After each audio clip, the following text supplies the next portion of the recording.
अस्सलाम वालेकुम नाज़रीन। ड्रामा सीरियल जान साहब के आने वाले एपिसोड में आप देखेंगे कि सरफराज जो थी बहुत ज्यादा लालची इंसान है। वो खुशमाला की ऑफर को कैसे ठुकरा सकता है। उसे तो शुरू से अमीर बनना था और वो हमेशा से इसके लिए शॉर्टकट की तलाश में था। अब जब खुशमाला के रूप में शॉर्टकट उसके सामने था तो वो कैसे इस बात से इनकार कर सकता है। वो खुशमाला को यकीन दिलाता है कि वो नौशेरवान की जिंदगी से दुआ को निकाल कर ही दम लेगा, बस वो उसका मुआवजा तैयार रखे। सरफराज दुआ से अपनी बेइज्जती का बदला भी लेना चाहता है और अमीर भी होना चाहता है। वो एक तीर से दो शिकार करना चाहता है। वो अपने काम की शुरुआत दुआ के खिलाफ उसके घर वालों को करके करता है। वो फिजा के माँ बाप के घर जाता है और फिजा के सामने दुआ से अपने प्यार का इजहार करता है। वो दुआ से कहता है वो आज भी उससे बहुत प्यार करता है और मुझे पता है तुम भी मुझसे प्यार करती हो, क्योंकि औरत अपनी पहली मोहब्बत कभी भी नहीं भूलती।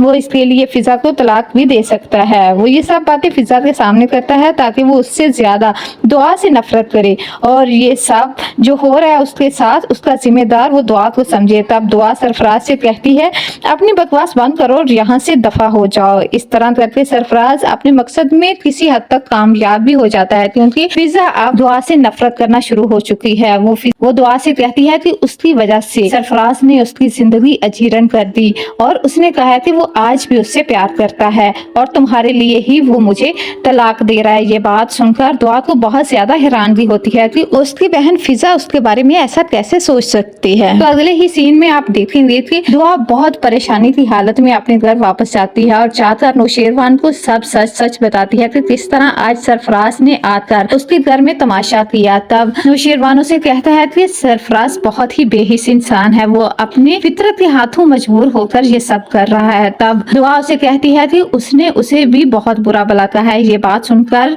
नौशेरवान को बहुत ज्यादा गुस्सा आता है। अब नौशेरवान भी सरफराज को किसी सूरत छोड़ने वाला नहीं। तब दुआ उसे कहती है कि वो मेरे घर वालों के सामने यही जाहिर कर रहा है कि वो ये सब मेरी वजह से कर रहा है और फिजा को तलाक भी वो मेरी वजह से ही देना चाहता है। उसने मेरे घर वालों के सामने यही कहा है कि वो मुझसे बेहद प्यार करता है। ये बात सुनकर नौशेरवान का गुस्सा और ज्यादा बढ़ जाता है। अब सरफराज की उल्टी गिनती शुरू हो चुकी। वो सरफराज को किसी सूरत भी छोड़ने वाला नहीं और